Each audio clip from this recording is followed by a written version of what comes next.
the ridiculous wishes. In days long past there lived a poor woodcutter who found life very hard. Indeed, it was his lot to toil for little reward, and although he was young and happily married there were moments when he wished himself dead and below ground. One day while at his work he was again lamenting his fate. "Some men," he said, "have only to make known their desires, and straightway these are granted, and their every wish fulfilled, but it has availed me little to wish for aught, for the gods are deaf to the prayers of such as I." As he spoke these words there was a great noise of thunder, and Jupiter appeared before him wielding his mighty thunderbolts. Our poor man was stricken with fear and threw himself on the ground. "My lord," he said, "forget my foolish speech, heed not my wishes, but cease thy thundering." "Have no fear," answered Jupiter, "I have heard thy plaint, and have come hither to show thee how greatly thou dost wrong me. Hark! I, who am sovereign lord of this world, promise to grant in full the first 3 wishes which it will please thee to utter, whatever these may be. Consider well what things can bring thee joy and prosperity, and as thy happiness is at stake, be not over hasty, but revolve the matter in thy mind." Having thus spoken Jupiter withdrew himself and made his ascent to Olympus. As for our woodcutter, he blithely corded his faggot, and throwing it over his shoulder, made for his home.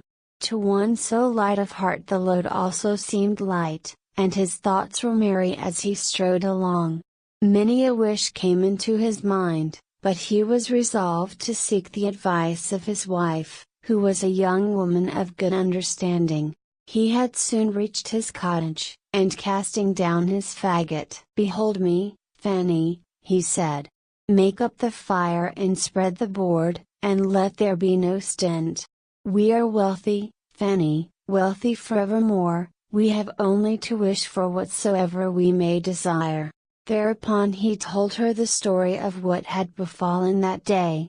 Fanny, whose mind was quick and active, immediately conceived many plans for the advancement of their fortune, but she approved her husband's resolve to act with prudence and circumspection.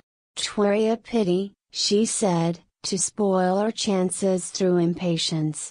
We had best take counsel of the night, and wish no wishes until tomorrow." "That is well spoken," answered Harry.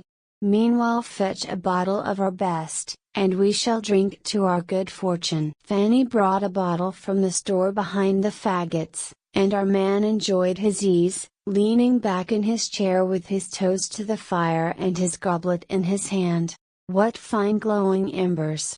he said, "and what a fine toasting fire!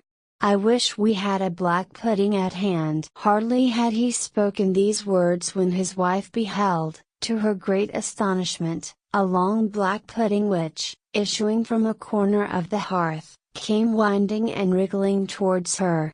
She uttered a cry of fear, and then again exclaimed in dismay, when she perceived that this strange occurrence was due to the wish which her husband had so rashly and foolishly spoken.